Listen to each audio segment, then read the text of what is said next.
Right. No, thanks, man.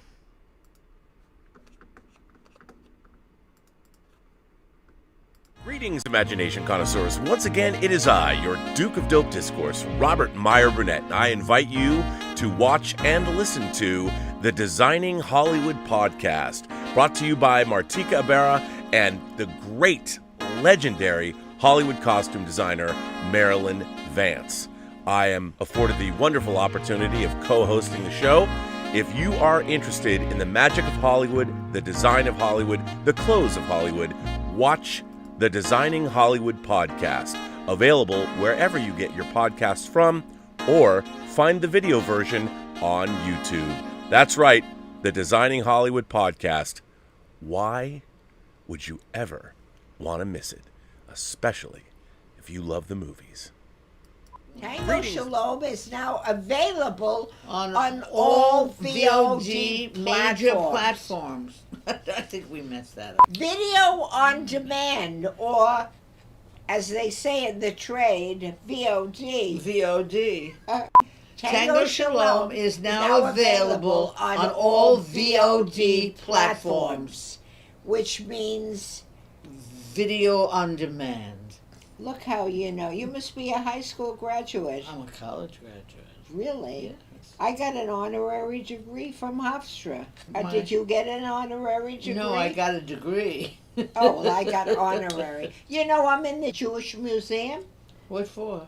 What do you mean? As a famous Jew in the Bronx. I'm in the famous... I'm in the Prospect Park in the Stones. How big is the stone? Observations with Robert Meyer Burnett.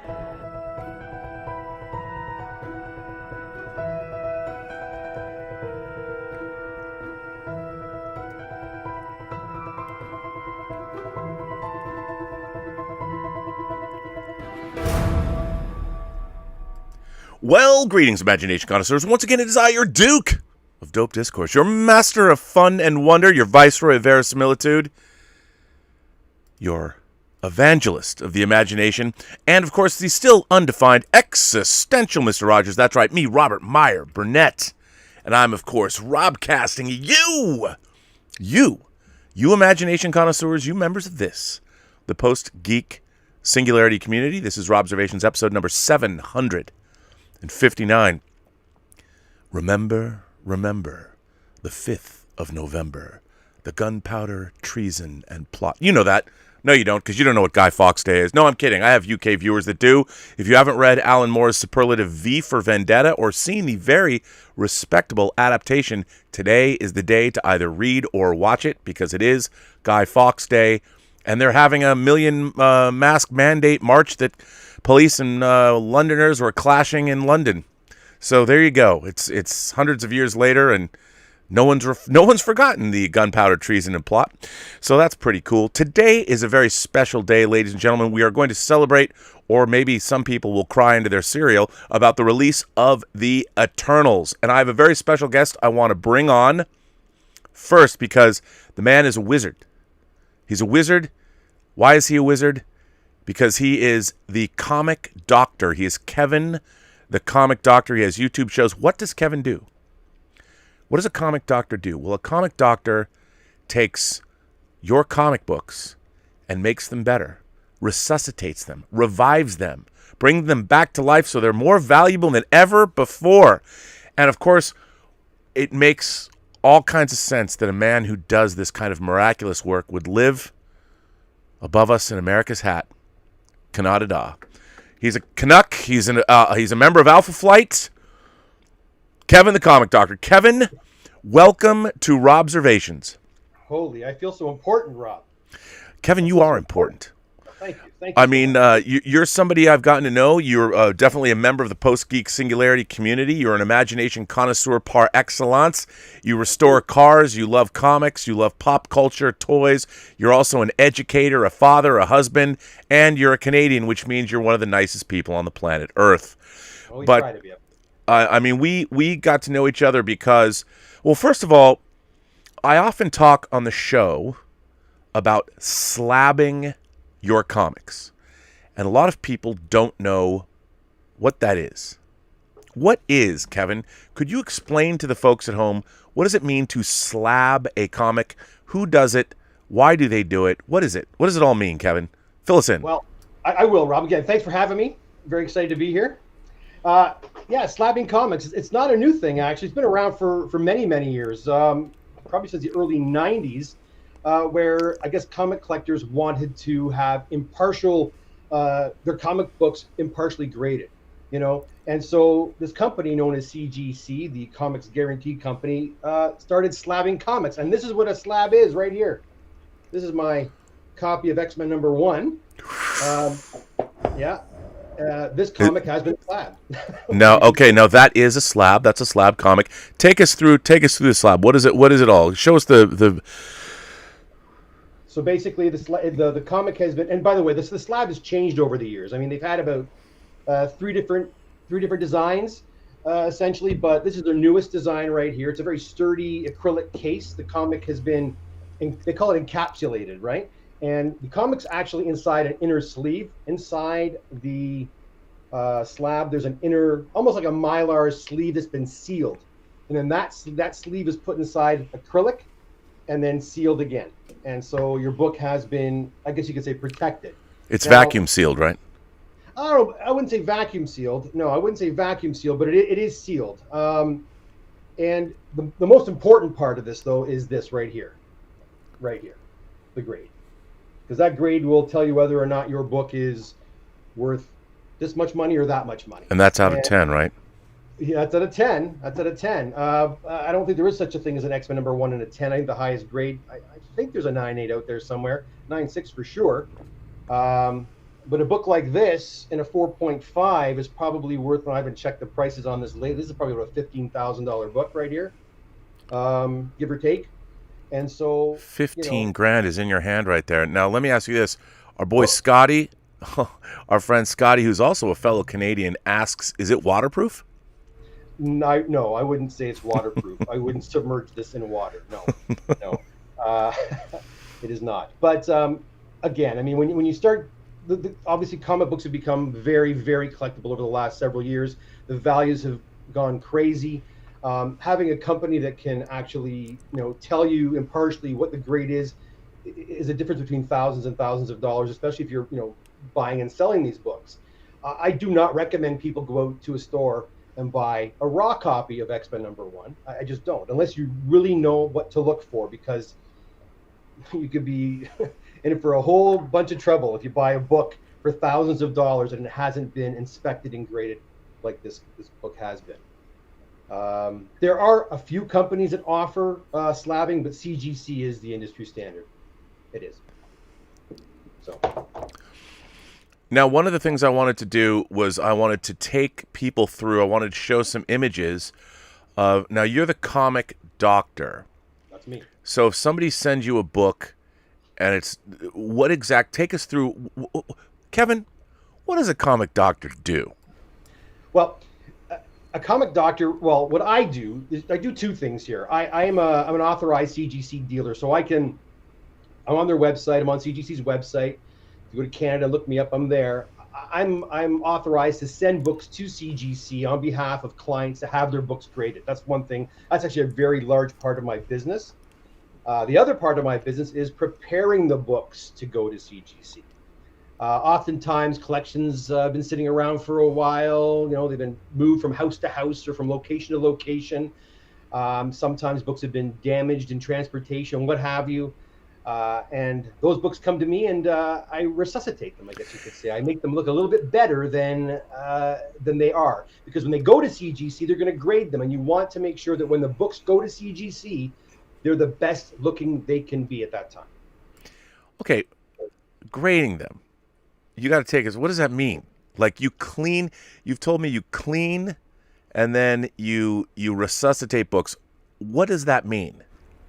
Well, I specialize in dry cleaning and pressing the comic book. So I take off, superficial dirt, grime, that sort of thing. What I do is not considered restoration. People often think that if you clean or press a comic book, it's restoration. That's not what I do. I do not get into actual restoration of books. I don't add pieces. I don't reinforce spines. I don't, do color touch and all that. I don't do any of that. I take the existing book, I clean it superficially, usually the covers and the back and front cover, sometimes the inside of the book too if it needs it, and then I press the comic. And if you see those machines behind me there, those are dry mount presses. And so what I do is I prep the books and they go into the press, and it usually smooths out any creases, bends, or damage that might be on the face of the book.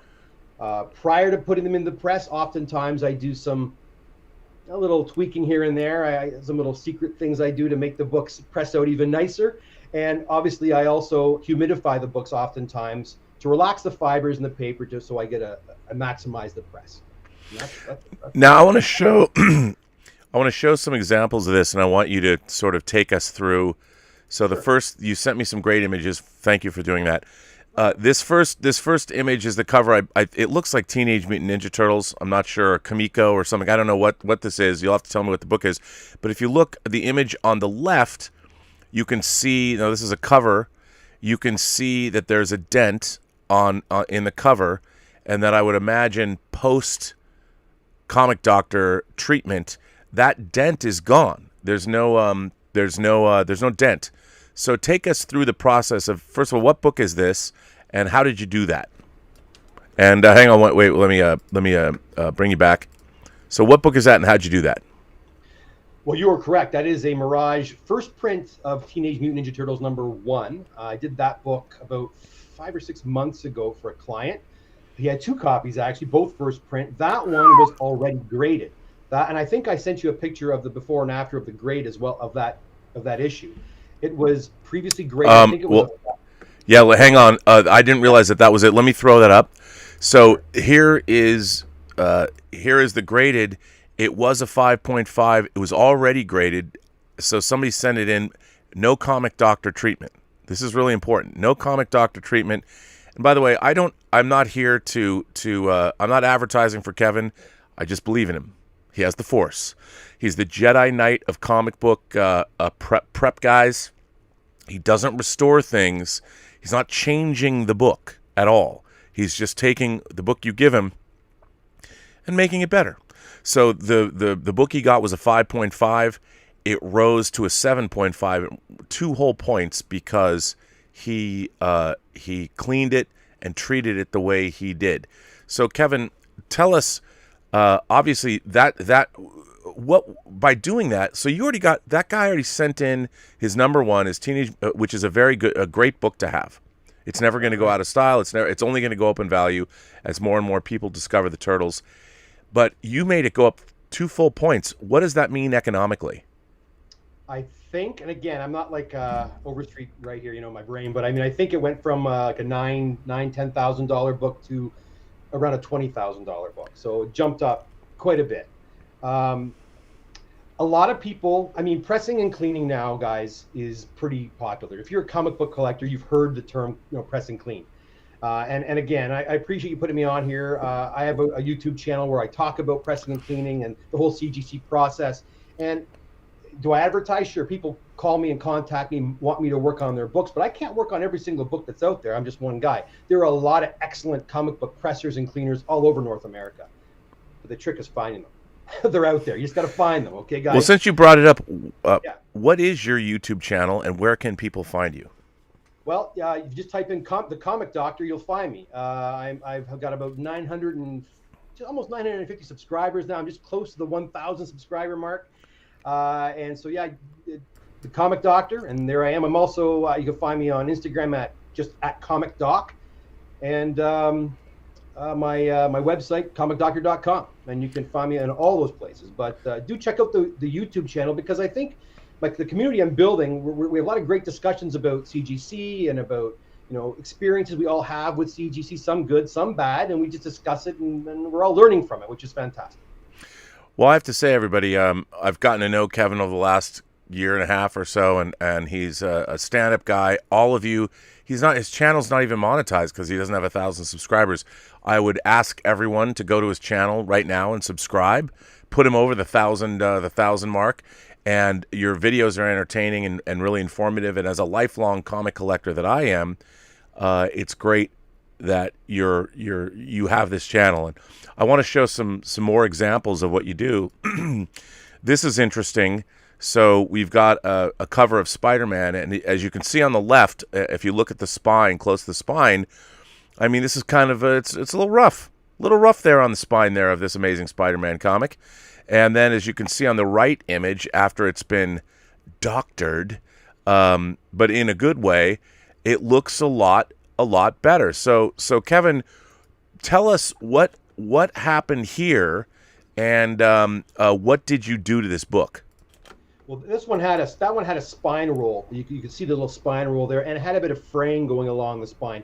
And if you go to my Instagram page, I have more pictures of that particular Spider-Man book as well. So that one came in. I did a cleaning of the front and back of the book. Actually, the splash page of Amazing Spider-Man #1 is notoriously dirty, so I gave that kind of a little spruce up as well. I humidified the book approximately 24 hours, and I did a press or two, and out you came. And again, much better. And now sometimes the grades don't go up because you press a book. Sure. The book is, if the book is far. In fact, I'm working on a Tales of Suspense 39 right now, a first Iron Man, that I don't necessarily think the grade is going to improve with the pressing, but it's going to look a hell of a lot better. It's going to present much better when it's in the slab. So for future sales, whatever, it's good that it's done. This one's cool. This is Dark Empire, the Star Wars comic, Heir to the Empire, based on the first Timothy Zahn book. Now this is a common thing that you see in books. Used to drive me crazy. Dents that sort of begin at the spine and go into the cover, and it really, this does affect the value of a book right away. It's something you can see. I wonder, Kevin, what did you do for this one? Now, the sad thing about this particular comic was it had been pressed already. Oh, so, yeah, and I'm getting a lot of those types of jobs nowadays. People coming back to me after the book's been worked on already, or graded even, and by someone else, by somebody else, and like everything else, guys, the comic hobby is exploding right now, and every Tom, Dick, and Harry wants to. Why do you think that is? You were telling me that even investment firms are buying key books to put away for 20 years or 30 years in a vault. I just a different way of investing, I suppose. I mean, I really don't know. And I mean, the blue chip books keep going up and up. And when I say blue chip books, I'm talking about like the early Marvels, the early DC books. They're not going down. I mean, some of the more modern books, like the ASM 361, the first, Carnage or. Oh wait. I can't reach. I can't reach my first Venom that you're going to press for me. Yeah, those books. That book as well. There's millions of them out there, but the value of like a first Venom is still maintaining. I don't know what it is. It's just the popularity. Of course, the movies are making a big affect it greatly. I mean, the Eternals, when that came out, or when they mentioned the price. Remember, when we were kids, Rob, come on, the comic store, you could find Eternals #1 in the 10-cent bin. No one wanted those comic books, right? Now a 9.8 Eternals is like $3,000 or $4,000. Right, like what's going on here? So I mean, the movies have a huge impact on the pricing. Well, don't you think? I mean, obviously, comic book collecting was a niche thing, but now, like so much of pop culture, I always say we live in the post-geek singularity. That means that nothing is niche anymore. It's all big. I mean, everyone's a geek. We grew up in a post-geek world. No one's like, oh, Rob, you're a Star Wars freako, which was what I was called in the 7th grade. Who doesn't love Star Wars now? Exactly. And so obviously these are pop culture artifacts that everybody's familiar with, and once they've been immortalized in film, they have a value, and they'll always have a value because people now will discover them for generations. Exactly. My brother used to always talk. Like you mentioned, I was into classic cars too, and I am. I love my classic cars, and my brother and I, he's also into classic cars, and we often say, what happens when the guys who love the 1960s cars, die off? Are those cars, are those Chargers and Challengers going to be worth anything? The 1970s Challengers, are they going to be worth anything? And I don't know the answer to that, but when it comes to comic books, my son is 11, and he knows who Spider-Man is, and he loves him, and he knows it's Star Wars, and he loves that too. And now that Disney has control of all this, you think they're going to just stop making those movies? Yeah, no. When this is going to go on forever. So there's going to be a connection back to the source material. People are, there's always going to be collectors out there. I'm a collector. You're a collector. I wish I could show you my stuff. It's all in boxes put away, unfortunately. But we love that stuff, and other people are going to take on the role of collector after we're long gone, I think, anyway. So the values of these books, especially the important ones, the early ones, they're never going to go down, I don't think. I want to show one more example of your work because this one's good. This is this is a great book.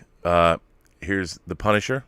I believe this is the first appearance of The Punisher, and you can see if you look at the image on the left, you can see the ripples in the cover, and then that is pre the comic doctor's menstruations, and then the image on the right is after he's humidified it and cleaned it and pressed it. So you can see, if you could talk a little bit about, I mean, obviously it's kind of the same thing, but what'd you do to that book? This one here, again, humidification is a really important step that some people don't take, especially on the older books. And actually the Heir to the Empire book that was on there too, it's not super old, but I humidified that book like quite a bit to get rid of those really deep indentations. The same thing with that ASM 129.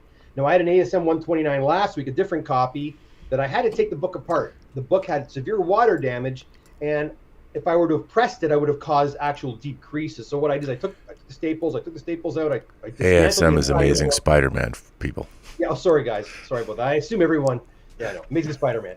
So I took it apart. Hey, I'm a geek. And I took it all apart, and I pressed every page to get it to where I wanted. I reassembled the book and then pressed it and got a nice smooth finish without the risk of potentially damaging it more, because you can damage books with those big presses back there too if you don't know what you're doing. And I'm all for, by the way, a lot of collectors now press their own books, and I think that's fantastic. I think it's great that people are investing in little smaller presses and doing their own collections. It's fantastic. Just don't work on the big books unless you really know what you're doing, because you can make mistakes. Now, Kevin, I not to be gauche, but what do you charge?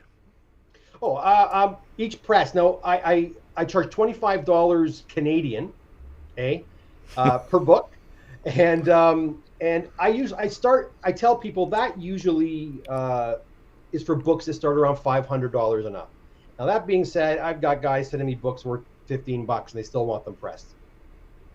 I actually increased my prices about a year ago. I was $15 Canadian to press, and I'm slammed. I've got so many books coming in that I decided to increase my prices to kind of hopefully slow down the submissions.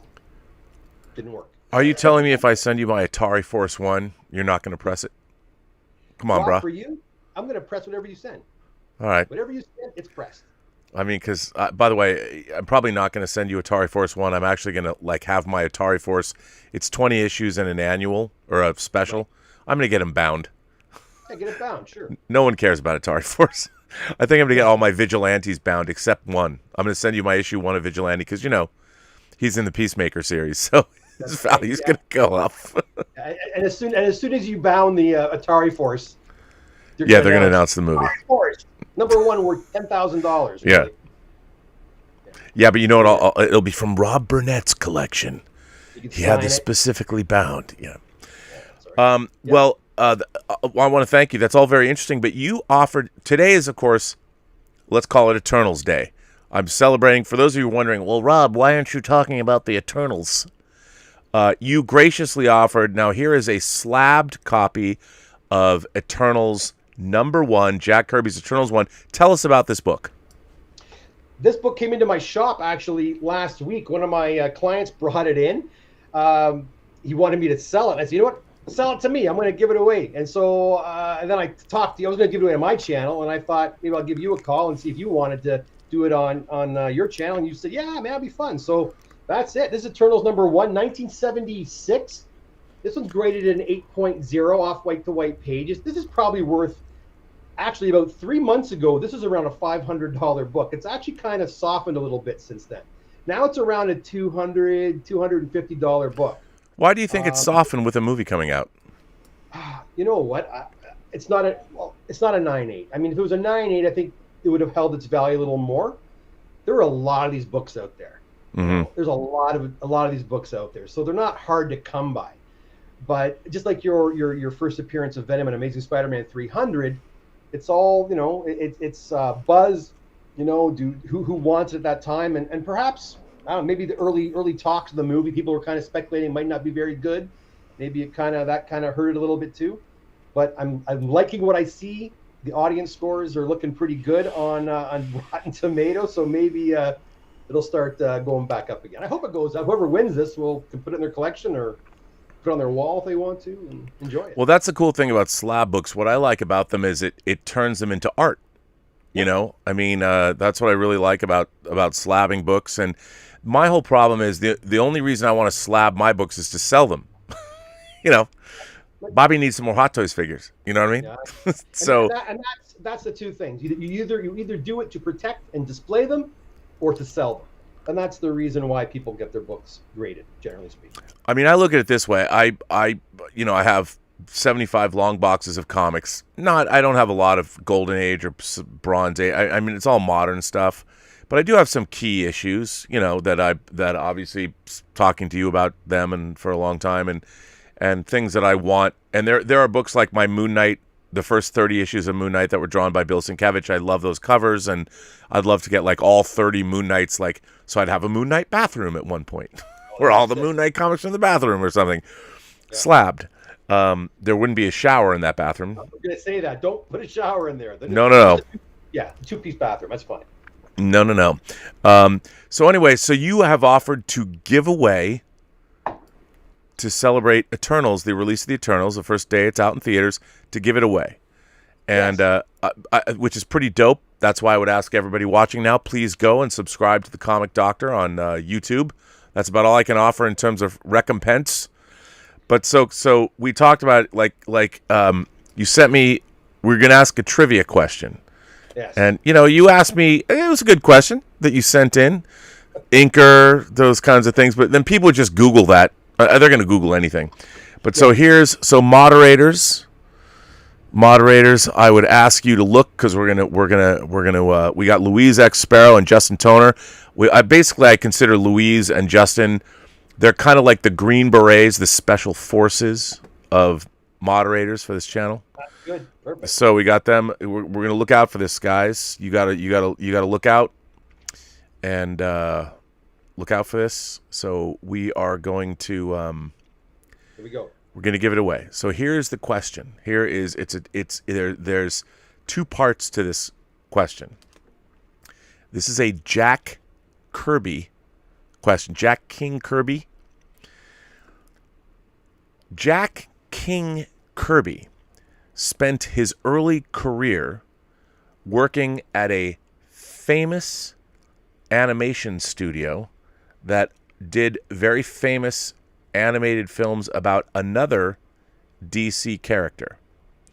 That was the studio, and he worked on two other pop culture comic strip properties that were not Marvel or DC. What we're looking for is the name of the studio he worked for and one of the two pop culture characters that he worked on as an animator, as an in-betweener. Anyone who can name that, you get the comic. No, I only got the first part of that. I got the studio, but I didn't get the I know, right? part. Yeah. I'm looking in the live. I'm looking. Everyone's right now. They're all on Google. They're all Googling, man. They're Googling it. What's happening? Jack Kirby did what? Google it. We got Christopher Zubin. Movies that mar with the Viking. Got it. Fleischer Studios. Popeye. Boom. Movies that mar with the Viking. I think. Yep. If I see that Fleischer, it must be Christopher Zubin said Fleischer. But he didn't get both. Movies that mar with the Viking. Fleischer Studios, Popeye. So I would ask Justin or Louise if you could contact or find out how to get in touch with him. That would be it. Movies That Mar with the Viking, that's his name. Please contact our moderators, and I will pass along the address to you, Kevin, and you will ship that book to our winner. I will ship this book of Eternals. Congratulations, by the way. I will ship this book out on Monday or Tuesday, as I'm doing a CGC shipment on one of those 2 days. So I'll ship it out with them. Congratulations. Now, That's fantastic. here's the problem. He might live in like Timbuktu or Malaysia, or it could be all over the world. So if you need help with postage, perfect, willing to do that. It's on my dime. It's on my dime, Rob. Don't worry about it. How much could it possibly be? Well, if it's like maybe he's at a base like where McReady was in The Thing, he could be in Antarctica. That's okay. It's on me. Don't worry. Congratulations. I'm just happy someone got it. That's great. Well, Kevin, I want to thank you for doing this. And once again, please tell everybody, where can they find you? Well, you can find me at my YouTube channel. And again, my YouTube channel is look for The Comic Doctor. I have a show that I do every week called What's in the Press. And basically what I do is it's like a show and tell. I show all the different comic books, well, a selection of comic books that I'm working on week to week. And as books come back from CGC, I oftentimes do unboxings. People really like those unboxings. And I get on there and I talk about, again, the hobby, topics come up. Recently I did a video on my Amigo collection. I'm just having fun with the channel. It's a lot of fun. And if you like giveaways, Rob, just give me 1 sec here. I'm giving out some more comics when I hit 1,000 subscribers on my channel. I'm giving out a copy of She-Hulk #1. Ooh. Yeah, this one's popped in value. The one that Rob's going to like. I'm also giving out a copy of #1. And I bet Rob's got about, how many copies of that do you have? About Rob? 5. I'm sending you one. All right. Now these, by the way, I'm going to press, clean, and get them graded for the winner as well too. So they're not coming to you raw; they're going to come to you slabbed. And I'm also giving out this copy here of the first Doomsday, already slabbed in a 9.2. Ooh. And the celebration doesn't end there. I'm giving out 5 $100 Comic Doctor gift certificates so you can try out pressing and cleaning with me as well. There you go. Well, Kevin, you're a prince among lesser mortals. Oh, thank you, Robert. I want to thank you for being here on Robservations on Eternals Day, celebrating the release of the most divisive Marvel release so far. And I've got a lot to say about it on the rest of the show, but I want to thank you for your time and being here, and thank you for generously supporting the channel by giving away Eternals #1. My God. No problem. My pleasure. Again, looking forward to seeing Eternals myself on Sunday afternoon. I have to wait 2 more days. I'm kind of. Are you going to see it in IMAX? The wife bought the tickets. I don't know how she bought it, to be honest with you. I just want to see it at this point. I just want to see the darn movie. Well, let me ask you, as an imagination connoisseur, is your wife down with all this? Does she like the comics? Does she like the pop culture? Does she like the cars and the Amigo? What? Let me show you something. Uh-oh. I've stepped into it now, kids. Well, no, I mean, to give you an idea, that's the fam right there. All right? The glare. Oh, my God, you're with Stan Lee. Yeah. So, I mean, yeah, they all love it. They're great. My wife, absolutely. I mean, she doesn't read comic books, but she really appreciates the lore. And before we went and saw Dune, I bought her the actual novel to read. She got through some of it. She's going to continue it, she said. But, no, she loves it. And the kids are also into it as well, too. So, yeah, when Fan Expo comes along, we go every year. Well, we haven't been the last few years, but, we're regulars there. So, yeah, it's a lot of fun here. We love this stuff. And so, and we usually go opening night, but we had too much going on last night. And she's out tonight, and tomorrow's busy, too. It's just the way it goes. So, yeah, but I'm very excited about it. I'm very excited. I think it's going to be fantastic. I agree with most of what you say. Like, I hate Hook. I hate Hook just like you. I think Hook is a terrible movie. Oh, dude. Yeah. Well, listen, I want to thank you for being here, sir. And this has been great, and I appreciate your time. And I think everybody should, one more time, where can they subscribe to you? Again, if you want to come on over to my YouTube channel, look up The Comic Doctor. You can follow me on Instagram, too, at Comic Doc. I don't do Twitter very often. I'm on Facebook as well. Lots of before and after pictures. If you've got questions about the whole process, happy to answer any questions you might have. And I can even help you find a presser or grader, a presser or cleaner in your area too, if you want to keep it close. So some guys don't want to ship their books. I have a lot of guys from the States sending me books. I got some books in today from the States, but a lot of guys don't feel comfortable doing that. And if that's the case, I can try to help you find someone local to you. Well, we appreciate that. Kevin, thank you so much for being here. I very much appreciate it. Well, thanks, Rob. It was a lot of fun. Appreciate it too. All right, man. I'll see you later. Have a good one. Well, boys and girls, gentle beings, kind souls across the 28 known galaxies, thank you, Kevin, for being here. I'm a big fan of his, obviously. And that was just the beginning of celebrating what I would like to call Eternals Day. You know, it's funny. Normally when movies come out, here's the thing. I'm accused of being a Marvel shill all the time. And I just want to be clear and say that I love the Marvel Cinematic Universe. Is every one of their movies, is it perfect? I would say, well, no, but my default position, just so people understand where I'm coming from, is to like Marvel Cinematic Universe movies. I grew up with Marvel Comics. I read, I when I was a little kid in my neighborhood, friends would come over and we'd have the endless debate who was better, the Justice League of America and the Avengers. And everyone liked Marvel Comics more than me. I was a Justice League guy. I was a DC guy. Always a DC guy. And it wasn't until later I got into Marvel Comics. It was in 1980, kind of concurrently, I found the New Teen Titans, the George Perez, Marv Wolfman New Teen Titans that I loved. It's still one of my favorite team comic books ever. And the first, 54 issues or some of my favorite comics ever. But I also discovered the X-Men because of them, because there was an X-Men, there was a Dark Phoenix, Dark Side crossover. So that led me to the X-Men, and the X-Men became like the Star Trek of comic books for me. I love the X-Men, the comics. And, I'm just a big fan of to me, the Marvel Cinematic Universe is the new franchise. I mean, debuted in 2008. It's been going strong for now 13 years. So I find what Kevin Feige and Louis D'Esposito and Victoria Alonso and the whole team over at Marvel, what they've done to be marvelous. And I will tell you, this middle-aged white cis male who's basically one step away from being canceled every single day of my life, I will flat out tell you, I love, when I watch Infinity War and Endgame, I'm like, I can't believe what I'm watching. I felt that way in 2012 when I was watching Avengers. I'm like, I can't believe this movie exists. I couldn't believe it. I'm like, what am I watching? It was a childhood dream writ large on the big screen. I mean, even Iron Man 1. Now, I have to say, I am not a Jack Kirby acolyte. I do not worship at the altar of Kirby. Kirby's art, I love his expansive, crazy sci-fi concepts, but, in terms of people, like, to me, just so you know, in my wheelhouse, I'm a Howard Chaykin guy. Like, American Flag is one of the things that got me back into reading comic books after I sort of left when I was a kid.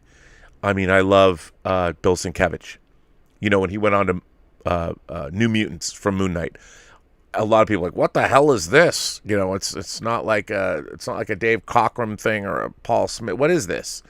And I love all that. I like Frank Miller's stylization, but then again, I loved Kevin Maguire on Justice League International. So, I'm not a Kirby acolyte in terms of his art, but I loved his concepts, his craziness. I mean, I love. People said like, well, the Eternals are basically, he was doing New Gods, but over at Marvel, whatever, But the cosmic nature of what he did was always something that appealed to me. I like that. I mean, Machine Man, 2001: A Space Odyssey. I almost dropped when I was rich. I almost spent $10,000 and bought the double panel of the Discovery from 2001 when he did his adaptation of 2001, because Jack Kirby did, of the movie. I almost bought that original artwork, but then I was like, I would hate myself because spending $10,000. Maybe I wouldn't. I mean, if I had it now, I could probably sell it and buy more Hot Toys. But no, I wouldn't, because it's 2001. I wouldn't have done it. But it was cool.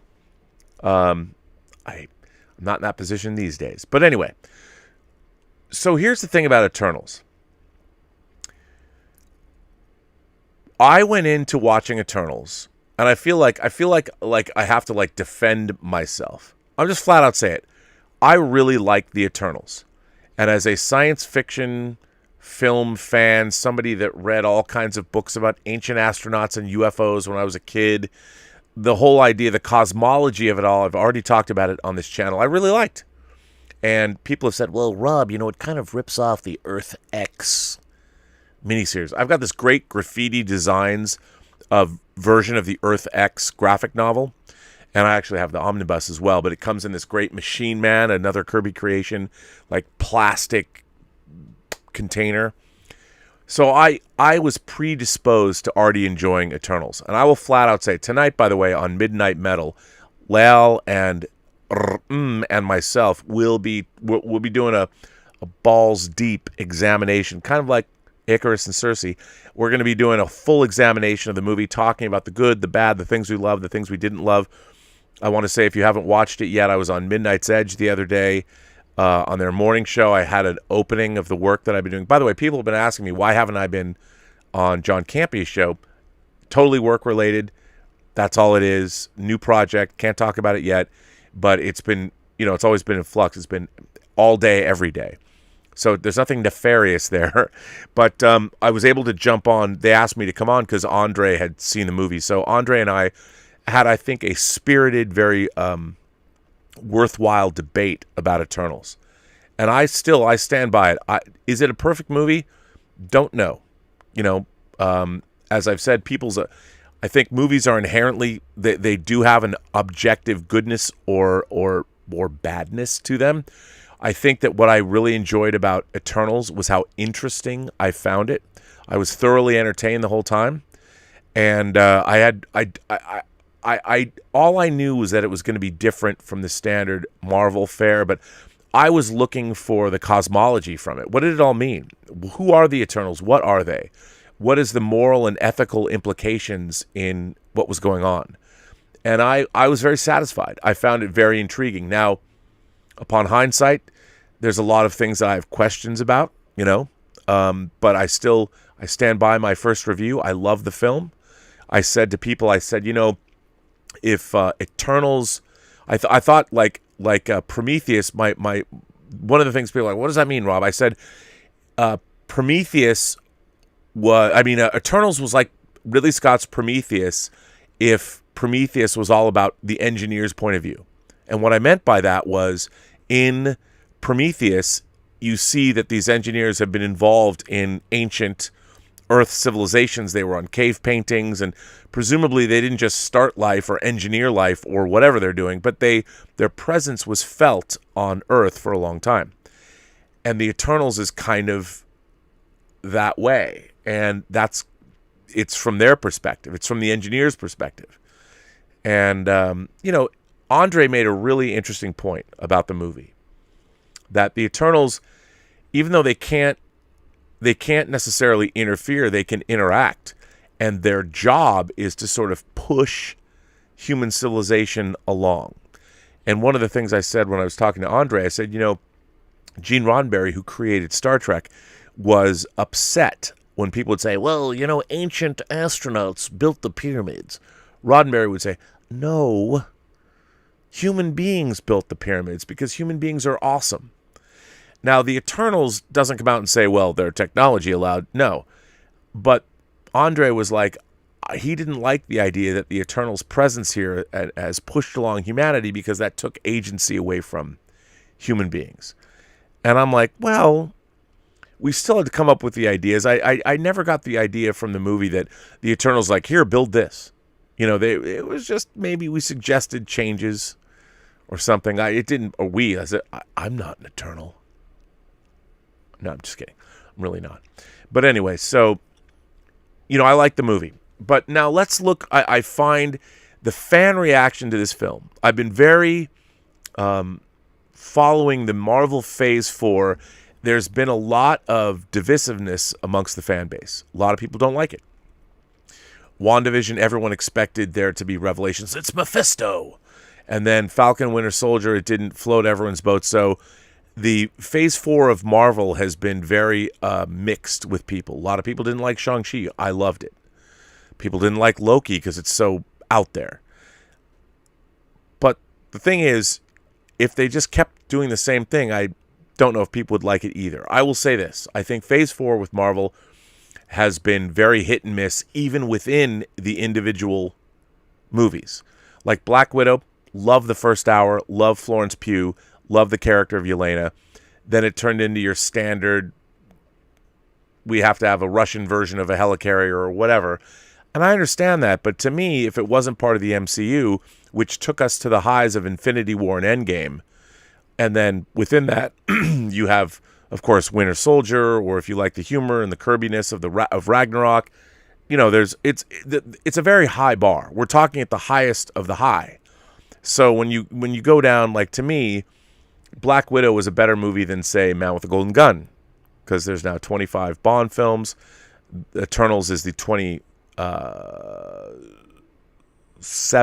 Wait. So it's 23, then Black Widow is 24, Shang-Chi is 25, Eternals is the 26th MCU movie, Spider-Man No Way Home, even though it's distributed by Sony, would be the 27th film. So, I mean, it took a lot more time to get the Bond franchise where it is. The Bond franchise isn't nearly as good in terms of consistent quality as the MCU is, and even when the MCU movies are not great, they're still pretty damn good. And as far as comic adaptations go, but they've set the bar so high. And first of all, I give kudos to them for going in another direction with Eternals. I really liked Eternals, and in a way, Eternals to me was sort of offbeat. It was Marvel, even Shang-Chi. I grew up reading Shang-Chi. Eternals was not something that I found that later. I didn't read it right away. I think I went back and reread the Eternals. There was an 80s miniseries that's the first Eternals I actually bought off the rack. And then, of course, Neil Gaiman did the version of it, But anyway, let's see where Eternals is. There's a lot of stuff about Eternals. Thursday night previews. Let's go to Deadline. You know I love my Deadline articles. So Deadline. This comes to us from Anthony D'Alessandro. This was published this morning at 7:52 a.m. Disney Marvel's Eternals, based on the 1976 Jack Kirby comic characters, struck up a $9.5 million haul at the domestic box office on Thursday from previews that began at 6 p.m. That marks the third best preview night of the pandemic, behind Black Widow in early July and Sony's Venom, Let There Be Carnage. So it made more money than Shang-Chi. It's another great result that indicates the ongoing rebound of cinema after a robust October rang up the best monthly domestic box office of the pandemic with $638 million, and a fantastic start as we enter the 2-month period of holiday moviegoing. Eternals Thursday is also ahead of Disney Marvel's Shang-Chi and the Legend of the Ten Rings, which grossed an $8.8 million on its Thursday night. Eternals is also slightly ahead of MCU pre-pandemic November Thursday nights for Doctor Strange and Thor: The Dark World. Like with any superhero movie, the question is how front-loaded Eternals is. But that's an even bigger head-scratcher in this case because it's the worst-reviewed MCU title to date at now 49% rotten. 49% rotten on Rotten Tomatoes. Not to mention that it has a running time of 2 hours and 37 minutes. Bad reviews didn't stop the Venom movies from reaching great openings. The first movie scored an $80.2 million domestic opening, and the latest Venom 2 holds the best opening during the pandemic with $90 million. Both of those titles received a B+ cinema score. Already, Eternals in last night's post-track earned a low 75% positive and a 3.5 stars from general audiences, and a 57% recommend. Kids under 12 rated the film better with 4 stars and 90% positive and a 65% definite recommend. Audience turnout was 42% men over 25, 22% men under 25, 21% females over 25, and 14% females under 25, which, by the way, a number I would expect will rise when word of mouth gets out. We'll update you as these Comstore screen engine exits change throughout the weekend. Tracking has Eternals opening at 75 million plus at 4,009 theaters, or 90 theaters. The Chloe Zhao directed movie is the fourth MCU title to play November. The previous top openings being 2017's Thor Ragnarok at 122.7 million, Thor: The Dark World at 85.7 million, and Doctor Strange at 85 million. In regards to Thursday night preview share of opening day box office, Shang-Chi repped 30% of its 29.5 million Friday, while Thor: The Dark World repped 22% of its 31.89 million Friday, and Doctor Strange previews repped 29% of its 32.58 million Friday. So I would say this. I think that, judging from my own social media, I think there's a lot of people, and here's an interesting thing that I would say. I think that women and men are going to be divided on this. Here's a weird, outlandish theory that I'll lay on you. I want to say in the 90s, there was a paperback line of horror novels called the Abyss line. And it had authors like Nancy Holder and Melanie Tem writing horror novels. And I found myself not liking the female authors as much as the male authors. And I often wondered why that was. I had read, it's not like I didn't I read other books by these female writers. But the Abyss line of horror novels, the female writers tended to concentrate more on character and emotion, and the male writers were more concentrating on plot. And I had to actually shift my expectations when I was reading these horror novels to sort of understand that. And there were other female writers like Yvonne Navarro or Poppy Bright that were more my speed. And I realized, horror concepts, I was so used to the male approach to, say, vampirism, that or like the Frankenstein story, when I would read a female approach to it, even though Frankenstein was created by Mary Shelley, of course, I had not adjusted my expectations going into these books. And even though I liked writers like Melanie Tem and Nancy Holder, but once I knew this, once I'm like, okay, they're coming at it from a different perspective. It's more emotional. It's more personal as opposed to plot driven. And once I had done that, I felt like I really I enjoyed the books more, because I didn't go in expecting a certain thing. And I think one of the things about Eternals that I really liked, I think, and maybe this is part of something that I felt, is that it's an epic science fiction story that touches on ancient astronauts and all this, but it's definitely told from a female perspective. Now, there's a lot more emotion in it and a lot more feeling, like inner feeling. And that's what I think Chloe Zhao brought to the film. And I think a lot of us fans, by the way, I could be talking out of my ass. This is a theory, because I'm equating it to my experience with these horror novels, the Abyss line. By the way, there's a lot of them. I have them on the shelf over there.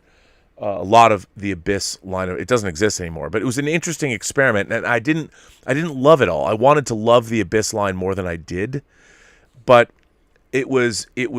there was a fundamental different approach to horror, and that's why I think that maybe the female approach to the MCU, and we haven't got a lot of that.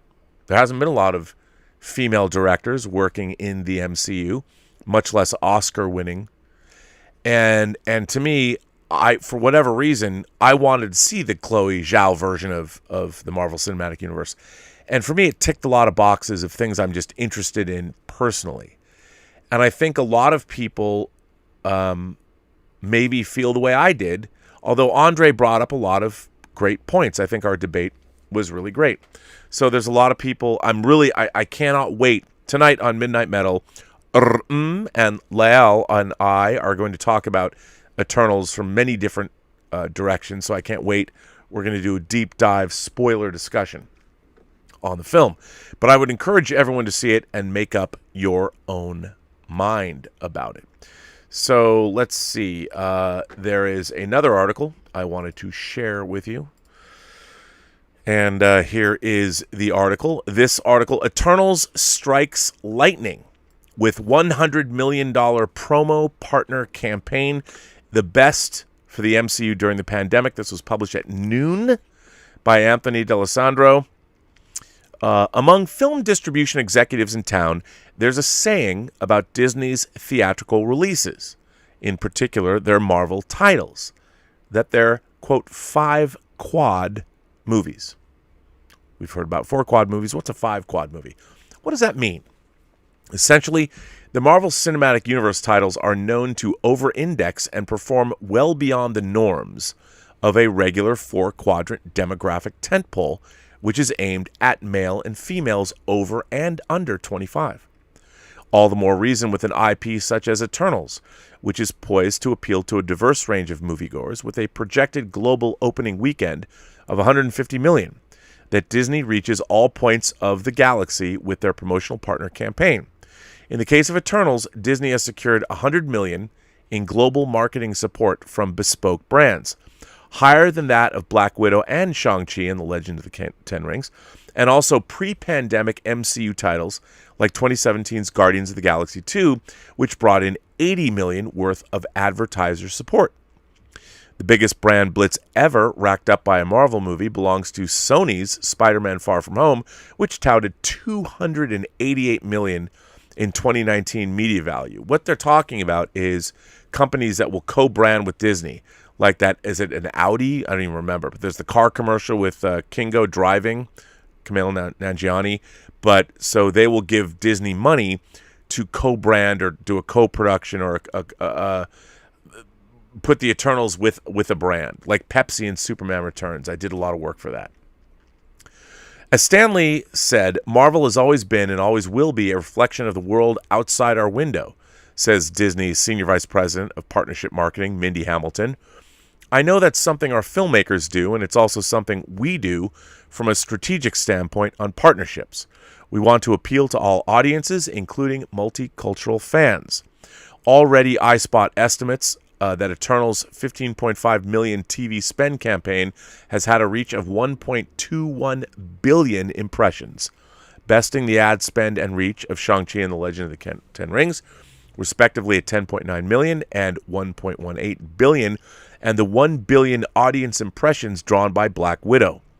Eternals' footprint on social media, according to Relish Mix, counts 461.6 million across YouTube views, Facebook, Instagram, and Twitter, 46% ahead of digital averages and those for a superhero movie. Oh, it is Lexus, not Audi.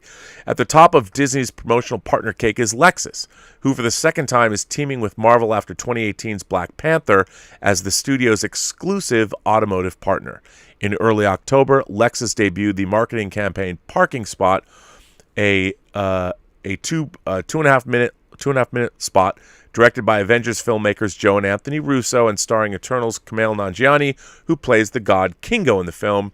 In it, Kingo drives the Lexus IS 500F Sport Performance, which is armed with a 472 horsepower V8 engine, and tries to find a parking spot as the city is crumbling around him. The vehicle retails at $56,000.5. There you go. And then this goes on. What brands get with a Marvel partnership is fan engagement. That leads to brand love and it leads to sales. It's the custom storytelling or story living. With our partnerships, they know we have a commitment to tell the brand story through a Marvel Studios lens, adds the Disney Senior Vice President. A 30-second version of the spot aired on cable during college football, National Hockey League, and soccer. In addition to broadcast, the campaign includes advanced TV, digital, and social ad components. It's like on every one of my YouTube videos, I have to say. In addition, Lexus curated a set of 10 wrapped vehicles inspired by each of the 10 Eternals characters.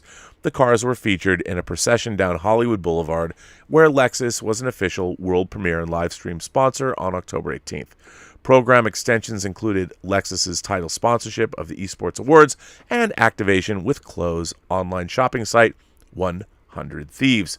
So, point is, Disney's having a very successful run with their promotional campaign with their ad partners, which is good for the movie. Always a good thing. That's what every blockbuster movie wants to see.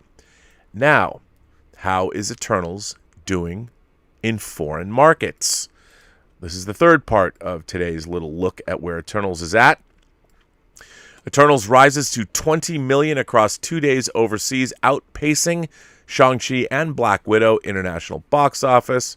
This comes from Nancy Tartaglione in Deadline again at 8:20 a.m. So let's look at this article. After beginning an overseas rollout on Wednesday, see below, Disney Marvel's The Eternals moved into a further 25 markets on Thursday and lifted its cum to $19.8 million in 39 markets total. The first 2 days of the play put the Chloe Zhao-directed Supergods pick at an estimated 117% above Shang-Chi and the Legend of the Ten Rings and about 19% above Black Widow on a like-for-like basis. That's pretty great. Doing well. Key new markets on Thursday included Mexico, which opened at a number one, 1.3 million, including previews. This was good for a 69% share and came in 110% over Shang-Chi, while 20% below Black Widow. Australia, which is finally getting going again, also debuted Eternals at number one with 1.1 million, 223% above Shang-Chi, but they were locked down to score the fourth highest opening day during the pandemic era. Brazil, Korea, everybody's liking this movie. So it's doing well around the world, which is, of course, important. So the real question is, what do you all think? I mean, obviously, everyone's made it. And I have to say, it's kind of depressing to watch people take joy and glee in a low Rotten Tomatoes score. Like, I really like the MCU. You know, I've really enjoyed what they've done, and they haven't rested on their laurels. And why I don't think that Phase 4 has been entirely successful. I've really enjoyed a lot of it, and they're certainly swinging for the fences. I mean, Loki is a wacky show. No one is certainly resting on their laurels there. The question that I have is, okay, Loki, I think, and we talked about this on the Midnight's Edge show I think they've pushed the edge of the Marvel Universe, I think, too far. Eternals, I don't think did, although the cosmology of it's interesting. We'll talk about it tonight. But the question is, what do you guys think? What do you think of where Eternals is at? Have you seen it? We're going to have a rollicking conversation tonight. I don't want to review it here. I just wanted to provide some information, celebrate the release of the film. I can't believe Marvel made this movie. I support it because it's unique and interesting. And by the way, I do want to point out, I always advertise the Designing Hollywood podcast, but today, actually yesterday, I thought it was a great, I'll leave that up to you to decide, a great interview with Eternals costume designer Sammy Differ. So you can see that on the Designing Hollywood podcast YouTube channel or listen to it wherever you get your podcasts from. So I'm telling you, it was a lot of fun. I thought it was a rollicking conversation, if I do say so myself. I mean, maybe, you'll have to tell me, but I thought she was really talented. She's a very talented designer, and she's currently working on Quantum Mania. She did the original Ant-Man. So we'll see. I have to be very careful. I was like, so what does Kang look like? And it was the first time I ever did an interview where I had a nameless, faceless person from Disney publicity listening in. They didn't say anything. They were muted and their video camera wasn't on, so I don't know who was there, what they look like, but they didn't object to anything I asked. So I hope you guys enjoy that conversation as much as I did. Well, let's see where we are at here. We're going to go back and find out what are you guys saying. I'll jump into this first. So, Willow Yang is here, the lovely Willow Yang. Willow says, are you at all surprised by the response to Eternals? From your description of the film, saying it's what Prometheus should have been, I thought it sounded like something critics would like, more than the general audience, not the other way around. Well, yeah, here's the thing. Honestly, I think Eternals is it's an incredibly ambitious movie that I think, I'll flat out say it, I don't think it entirely works. I personally loved where it was going. I love where it took me. I found it very interesting from that perspective.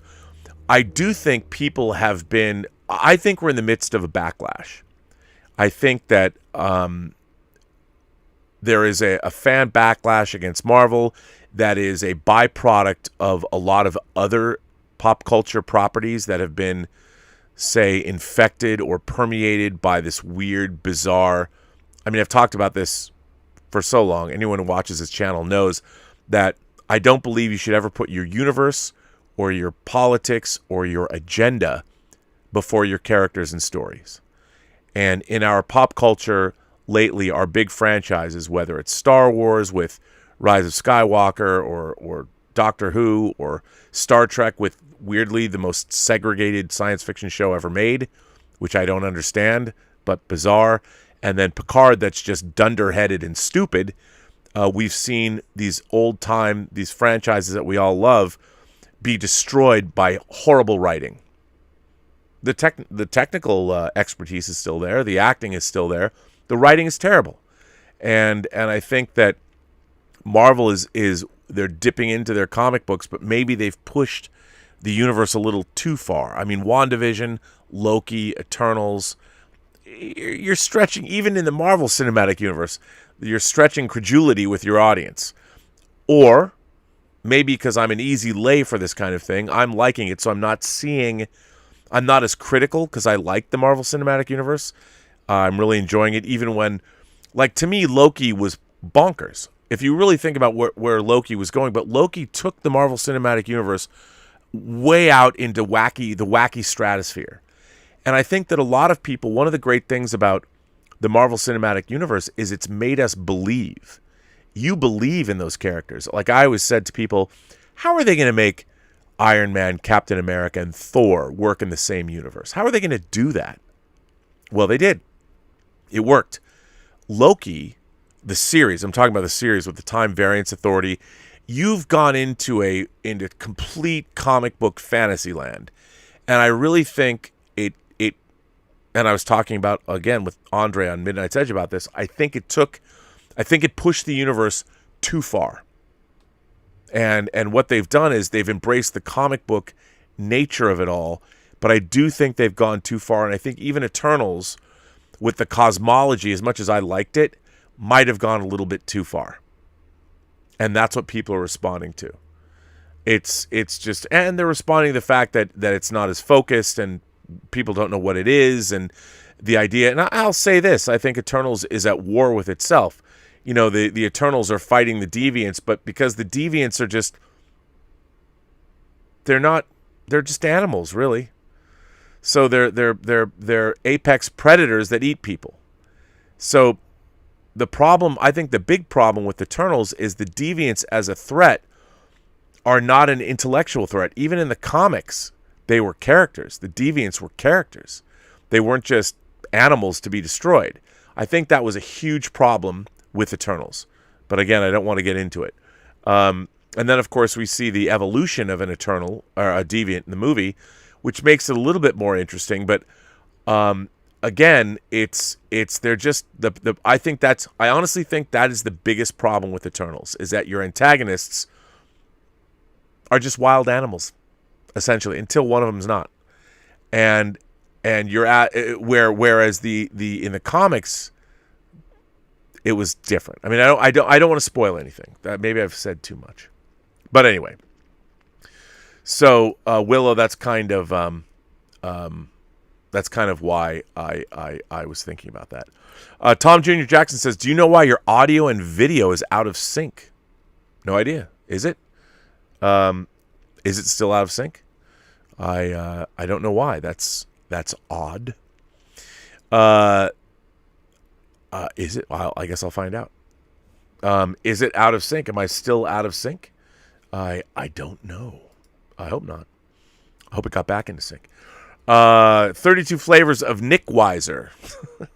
Said, Rob, I saw Eternals last night, and even though I didn't enjoy it like you did, I highly respect that you stick to your guns.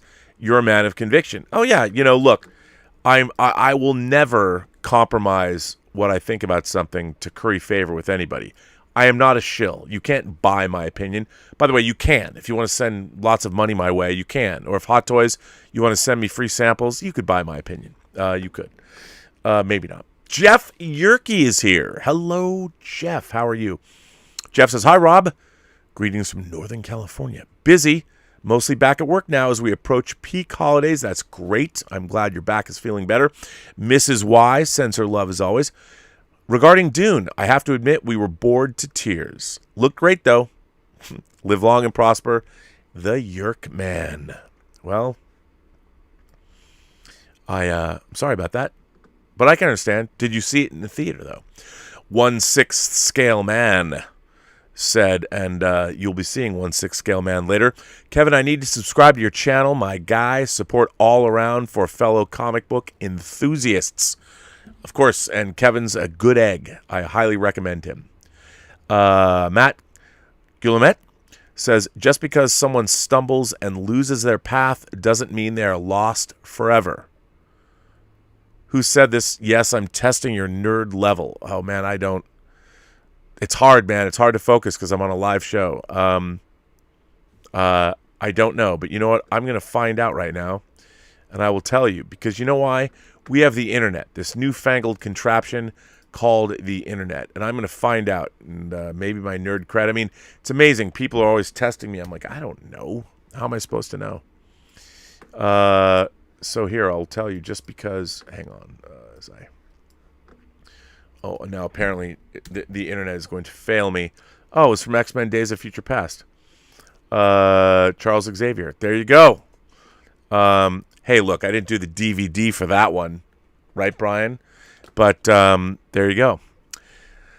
Karen Coyle says, missed opportunity with the Deviants, and that's a waste. But so much was good, even great as well. A mix of awesome visuals and muddy script. Karen, you're not wrong.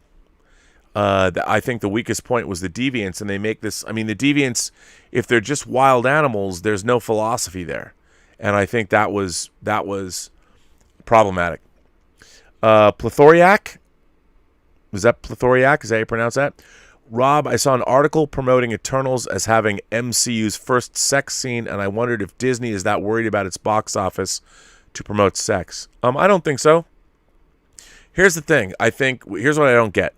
Like, I was a big proponent of saying that post-Civil War that Captain America and Natasha had a relationship. You didn't see it, and people are like, no, Rob, look, people like to fuck. Fucking is good. When you're a superhero and you're in tip-top physical shape, are you telling me that Natasha Romanoff and Steve Rogers wouldn't get together and do a little something on the side? It's not like Steve Rogers has a lot of experience either. As a matter of fact, I mean, I think our poor Captain America was, I mean, maybe with Peggy Carter, so he's slept with one person in his life, maybe. So to believe that after Civil War that he wouldn't get a little freak on with someone else, another super heroine, perhaps. Look, I thought there is a sex scene in the movie. I thought it was absolutely earned. Who doesn't want to watch Richard Madden and Gemma Chan, two beautiful women? I mean, Gemma Chan's got to be one of the most beautiful women in the world. And if you see her in interviews and listen to her talk, I mean, talk about enchanting. If they remake Cinderella and make her older, I mean, if they don't get our favorite Cinderella, bring Gemma Chan back. My God. What a woman she is.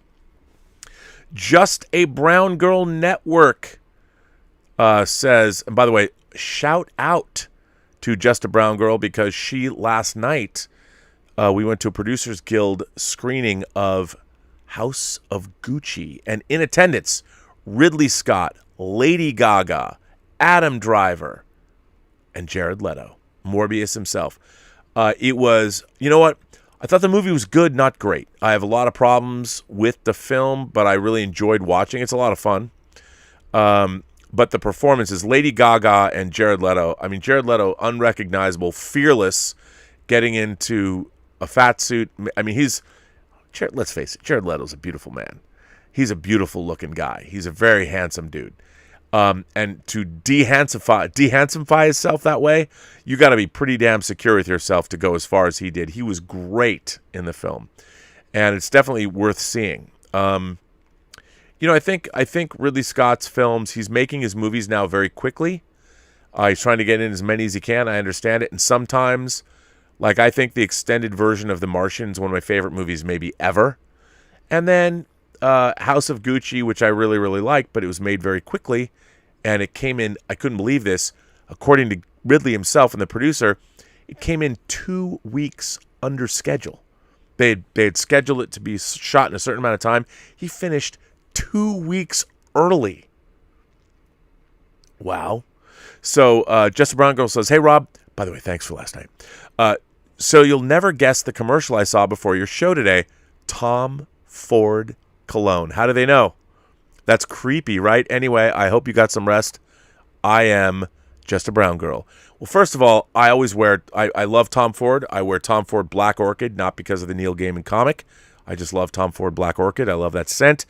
If I worked out more and was a little bit more svelte, I would probably only wear Tom Ford clothes. I'm a huge Tom Ford acolyte. But in the movie, of course, one of the things that House of Gucci deals with is that Tom Ford came in and revitalized the brand in the mid-'90s when it was basically dying on the vine because of various things that the movie goes into. But it was cool to see Tom Ford depicted in the movie. Like, I don't understand. I know he's older, but they should have just got Tom Ford to play himself and de-aged him or something. But it was cool to see that. But yes, there you go. Jehu says that Eternals was Ex Machina plus Power Rangers or times Power Rangers. I could see that.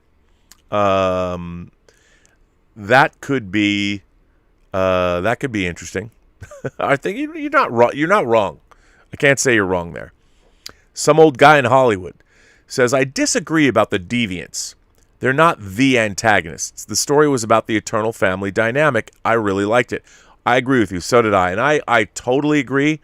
It is a family story. It's about a family that was together for a long time. It was dysfunctional. Then it was about a family coming back together. I really liked it. I think it's exactly right. Stubble McShave coming to us says, "I think, by the way, Stubble, I haven't bought tickets for that Wheel of Time screening yet, but I will look into it." Stubble says, "I think the Disney Plus shows turned off a lot of the fans. Even though there were good moments in the shows, I think they dropped the ball in different ways with the endings, and that left a sour aftertaste for many people." Stubble, I don't think you're wrong. I think, in pushing the boundaries and trying to do something new, they were altering the formula and people didn't quite know what to make of it. So I don't think you are wrong there. Justin Toner says, "Rob, I DM'd you today's Kirby Trivia winner's name and address to you on Twitter so you can pass that along to the Comic Doctor." Well, thank you, Justin. I very much appreciate that. That was fantastic. And I hope they enjoy the comic. That was pretty cool. And I want to thank the Comic Doctor for coming on and being a part of the show. I thought that was great. I'm a big fan of Kevin's, and I think he does really, really good work. So why wouldn't I want to support him and the good works that he does? And it was very cool for him to donate that and his time. Very much appreciate it. And let's see if I've got. Do I have? I do. You know what? I got a few letters to read. Believe it or not. Let's go. Let's read some letters for all of you beautiful people out there.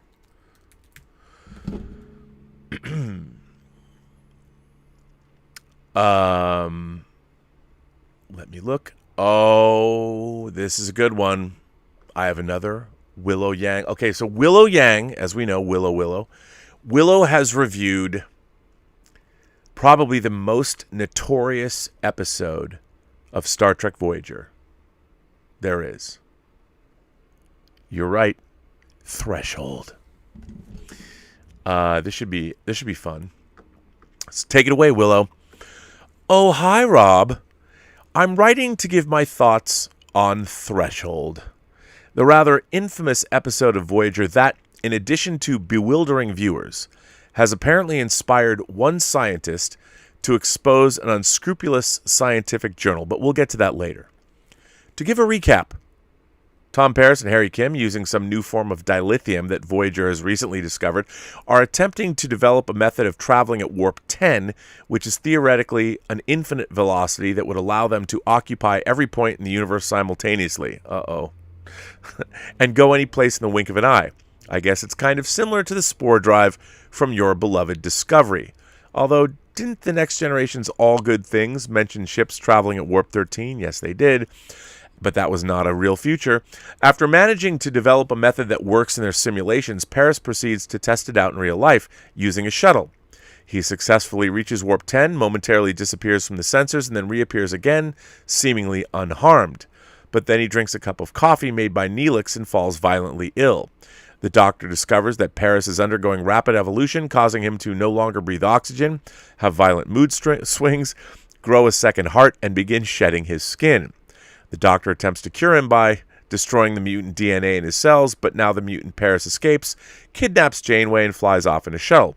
The Voyager crew eventually locate the shuttle in the jungles of a nearby planet. They travel to the planet only to discover that both Paris and Janeway have inexplicably turned into salamanders and apparently mated with one another. They take Paris and Janeway back on board the ship, where the Doctor is able to magically turn them back into humans, and the two agree to just forget about the fact that they had at least 3 offspring together. The end. So, from just my description of events, it's probably easy to see where the problems with the episode lie. Things definitely devolved rapidly during the final act of Threshold. However, I have to be honest. The absolutely ludicrous last 10 minutes aside, I did not think that the rest of the episode was all that bad. Sure, the biological science about Paris evolving into some future version of a human was completely bunk. Evolution isn't some directional, preordained process, but that's a frequent misconception depicted in a lot of science fiction. I thought the body horror in the episode was done very well. The scene of the mutating Paris coughing up his tongue was effectively disgusting and unsettling. I also actually liked the character moments with Paris cracking morbid jokes and talking about his father as his condition rapidly deteriorated. It was such a rip off the fly, though. Then, of course, things took a swift downturn toward the end of the episode. I mean, why exactly did Paris and Janeway turn into salamanders? Is that supposed to be the future of human evolution? It was just so out of nowhere. So absolutely absurd that it was almost comedic. I don't know what the writers were thinking when they wrote this script, and I don't know how nobody asked any questions or pointed out how nonsensical things got. But I'm not going to keep on harping on this. I want to discuss the scientific paper that one Star Trek fan and scientist was able to get out of Threshold. For those who don't know the story, a couple of years ago, a biologist wrote a fake research paper titled Rapid Genetic and Developmental Morphological Change Following Extreme Sterility, using the pseudonym Louis Zimmerman. It's true. It must be. It's from Willow. After, of course, the scientist that created the Doctor. The ploy was to expose unscrupulous journalists that are willing to publish papers without peer review in exchange for a fee. And apparently, the American Research Journal of Biosciences took the bait. Oh, did they really? And accepted and published their article. I've been searching the internet for the full version of the paper since the journal had pulled it down after realizing it was fake. The only version I can find is all written text without any accompanying figures or tables. From what I can garner, the author retold the events of Threshold under the guise of a research experiment where they tested the effects of... I think I pronounced it wrong. It's celerity on human subjects. Here's a few lines from the abstract. Proximate environmental effects on metamorphosis have been exposed in many vertebrate systems, but less attention has been devoted to how the environment affects morphological change in mammals. Here we scientifically explore the effects of celerity broadly, and we present results showing rapid change in mammalian morphology following encountering maximum celerity.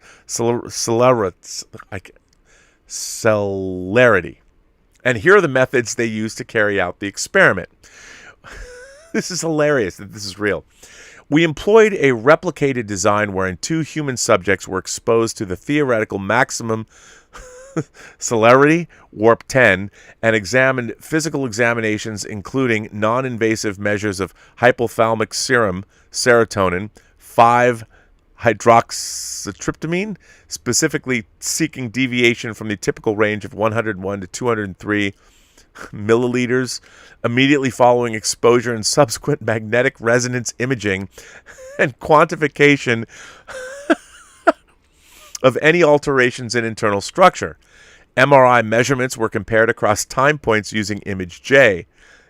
And then there's a sighting Schindler whatever in 2015. We also conducted serial nucleogenic scans every 24 hours, followed via single molecule real-time whole genome sequencing via PacBio. DNA sequences from the various time points were cleaned, assembled, aligned, and analyzed for differences using the Picard command line tools package. And there's actually a link following the GATK best practices standard workflow recommendations. Because of the high mutation rate, we sought to examine if fertility was impaired. 2 subjects were allowed to breed, and a litter of 3 viable modal progeny were produced with no obvious external physical deformity relative to the parents. And this got through? Well, obviously, the editor of the journal did not even read the paper themselves, much less send it out for peer review. Just the ethics alone, conducting unsafe experiments on human subjects and then apparently breeding them together, is going to raise a few eyebrows, you think? There isn't any rationale for carrying out the experiments. Have any previous studies indicated that celerity might impact animal morphology? Why was the effect somatic DNA mutation rates? And while I cannot find any graphs or tables to examine the data, the sample size, not 2, is not exactly statistically rigorous. The methodology is extremely vague, and any researcher who might want to replicate the experiment will definitely have a very hard time. However, I will note that the Image J is a real software that I've previously used to analyze blots. PacBio is a real next-generation sequencing platform, and Picard is a real set of command line tools used for analyzing bioinformatics data.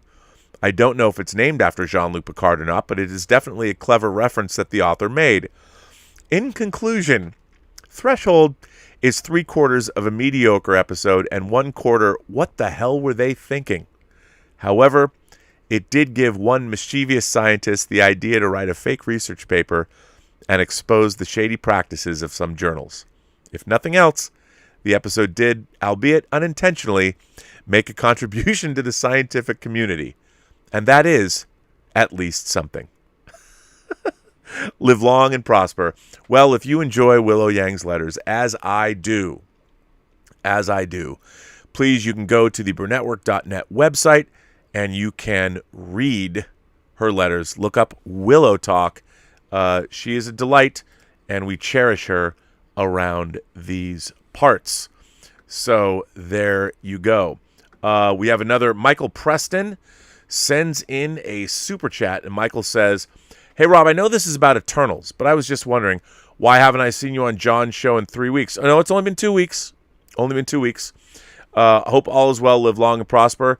He wanted to do the show solo last week, and this week I've been working. I haven't been able to do the show in the morning, so, I miss doing it, and hope all is well. I hope John's doing well. I haven't spoken to him. I haven't even sent him my invoice for October. That's how crazy I've been. I keep forgetting. I should do that. Well, listen, ladies and gentlemen, boys and girls, I think I'm going to bring this episode 759 of Robservations, the show about something, to an end. Again tonight, Midnight Metal at midnight Pacific time. Remember, we're going back to we're all going off daylight saving time Sunday night, but the regular time is tonight at midnight.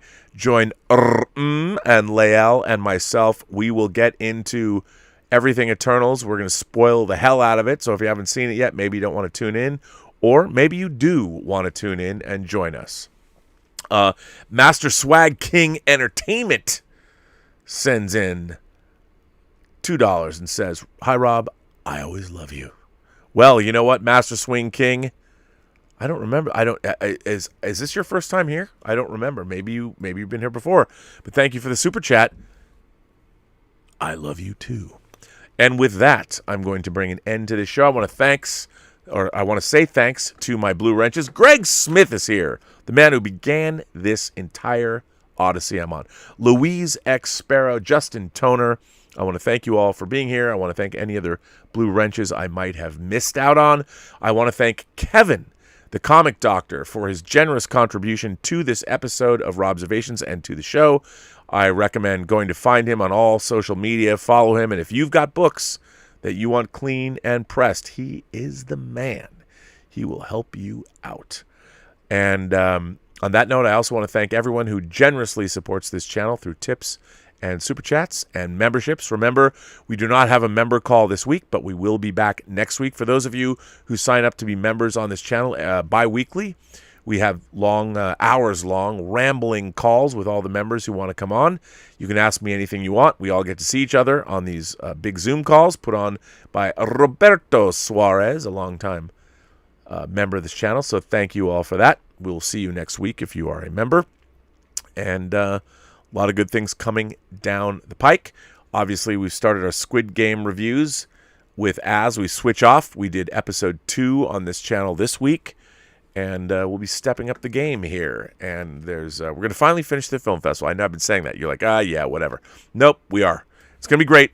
And we will bring whining about movies back, I hope. And on that note, remember, every person you meet has a story to tell that you have yet to hear. And all you have to do is listen. And with that, I would say to everyone, as you all know, say it with me now. That's right. Have a better day.